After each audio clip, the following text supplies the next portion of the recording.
Cette semaine sur le net, le T-shopping est la nouvelle tendance pour faire ses achats en ligne. L'actualité de la semaine, la vidéo de la semaine.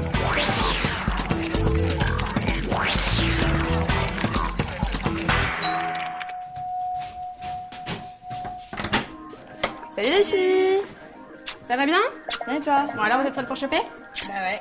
Allez go! Ce soir, après leur journée de travail, Victoire et Lorraine ont rejoint Morgane et Élise chez elles pour du lèche-vitrine virtuel.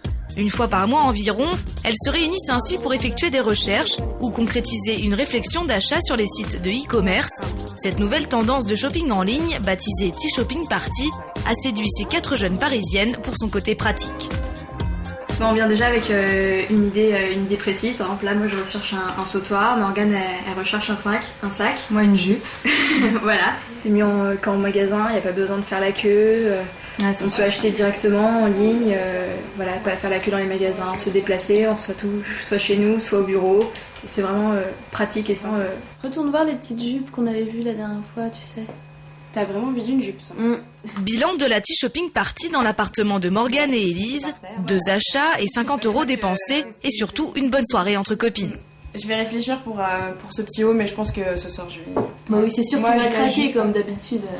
Les T-Shopping Party sont le dernier né d'une tendance en pleine émergence, le shopping social. Ce nouveau phénomène du net consiste à faire appel à sa communauté virtuelle, avant, pendant ou après l'achat sur la toile, le plus souvent via les réseaux sociaux. Et les sites de e-commerce ont déjà pris le train en marche, à l'image de Pixmania avec Blippi.com ou de Kaboodle.com.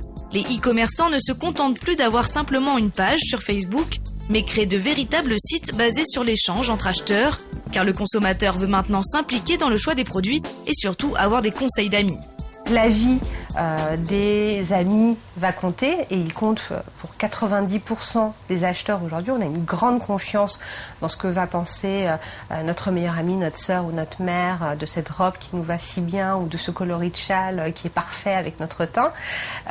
Et puis, en même temps, avoir une approche d'achat groupé pour limiter les frais de livraison notamment. On constate des pics de vente le mercredi et le samedi entre 16h et 19h. Donc ça indique que ce sont normalement les horaires qu'on aurait passés à l'extérieur en magasin. Là, on les passe à la maison à faire du shopping sur Internet.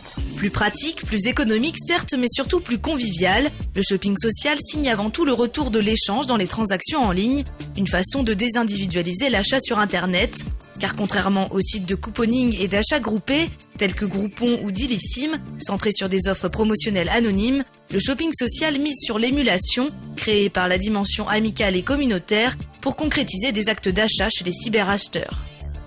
À la base, le fait d'acheter sur Internet, c'est pour un bénéfice fonctionnel finalement. Le fait de ne plus avoir à se déplacer dans un magasin, le fait de pouvoir comparer et de pouvoir trouver des prix moins chers. Aujourd'hui, le bénéfice devient également expérientiel. On veut finalement retrouver plus facilement ce que ses amis ont acheté. On veut également pouvoir avoir une autre expérience d'achat que l'on ne peut pas avoir dans un magasin. Lorsque je vais à la Fnac, finalement mon expérience d'achat elle est assez individuelle. J'y vais pour acheter mon CD, mon livre et je vais feuilleter tout seul dans mon coin ces éléments-là. Alors que sur Internet, je peux à la fois partager avec d'autres internautes en même temps que je me renseigne sur un produit et je peux également sur certains sites entrer directement en conversation avec un responsable de l'entreprise, un responsable de la marque, que ce soit un chef de produit, que ce soit un community manager par exemple. Selon une étude réalisée par Opinionway en mars dernier, 80% des e-consommateurs pensent que le shopping en ligne tend à devenir une activité au quotidien.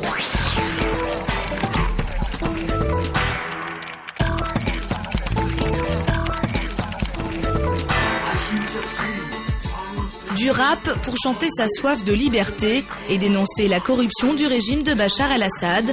Cette chanson a été mise en ligne par un artiste anonyme pour inciter les Syriens à se mobiliser pour renverser le pouvoir.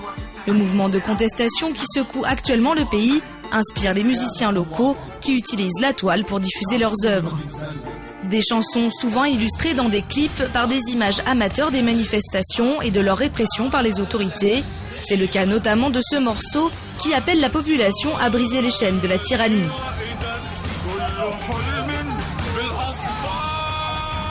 Un message également repris dans cette chanson, intitulée « Lève la tête », qui invite le peuple à descendre dans les rues pour défier le pouvoir.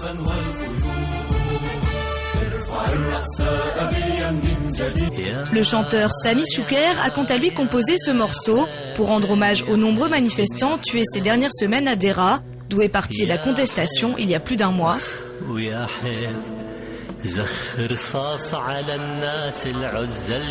Une manière de dénoncer la violente répression dans cette ville du sud du pays, où des soldats appuyés de plusieurs tanks se sont déployés lundi, comme le montrent ces vidéos amateurs publiées sur Internet.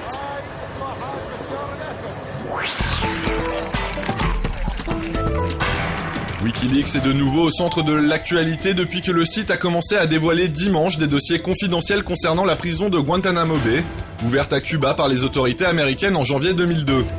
Comme le souligne sur son site l'organisation fondée par Julian Assange, ces documents mettent en lumière le fonctionnement de ce centre de détention vivement critiqué depuis sa création, mais qui est encore ouvert aujourd'hui malgré les promesses du président Obama de procéder à sa fermeture. Et si les notes publiées dans les Guantanamo Files concernent essentiellement les dossiers des détenus, ces informations permettent également de mieux comprendre les méthodes utilisées pour obtenir des renseignements des prisonniers.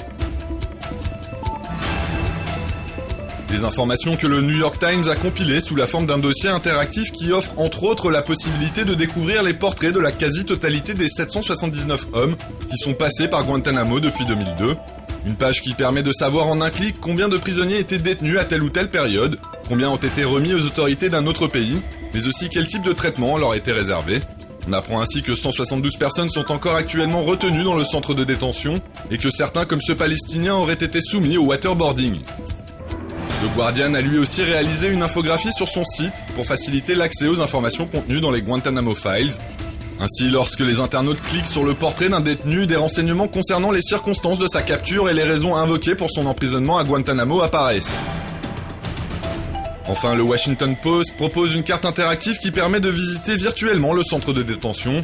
On découvre ainsi que 4 bâtiments abritent les prisonniers qui y sont répartis en fonction de leur coopération avec les autorités et de leur degré de dangerosité. Au Yémen, l'opposition a prévenu jeudi le gouvernement que les violences contre les manifestants risquaient de faire échouer un projet d'accord pour une transition politique. Des violences qui, mercredi, ont fait une dizaine de morts et de nombreux blessés d'après des cyberactivistes qui ont mis en ligne ces images sur Facebook pour dénoncer la répression. Des affrontements sanglants sont en effet venus clôturer une journée de manifestation à travers le pays. Cette vidéo amateur aurait ainsi été tournée à Taïz, dans le sud du pays, alors que des dizaines de milliers de personnes étaient descendues dans les rues.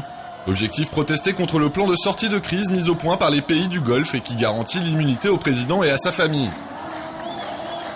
Cette séquence aurait quant à elle été tournée dans la capitale Sanaa. Selon l'auteur de ces images, elle montrerait notamment des snipers positionnés sur les toits tirés à balles réelles sur la foule pour disperser les protestataires.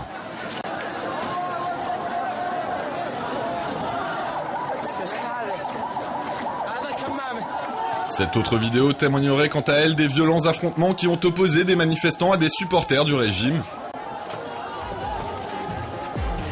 Des partisans du pouvoir que les opposants accusent d'être payés par les autorités pour attaquer les manifestants. Cette vidéo qui circule actuellement sur internet montrerait ainsi les pauses déjeuner dans les 2 camps respectifs.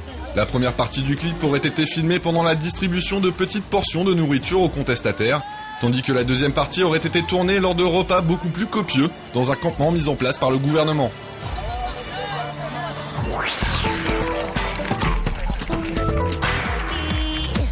Pour tuer le temps et décompresser entre 2 missions, les soldats américains en Afghanistan se sont offerts un moment de détente en réalisant cette vidéo musicale humoristique qui reprend le dernier titre de Britney Spears, Hold It Against Me, un lip dub réalisé dans le désert afghan et qui a eu un véritable succès sur le net, puisque la vidéo a déjà été vue plus d'1 million de fois par les internautes. La chanteuse américaine s'est elle-même déclarée fan de cette reprise sur son compte Twitter.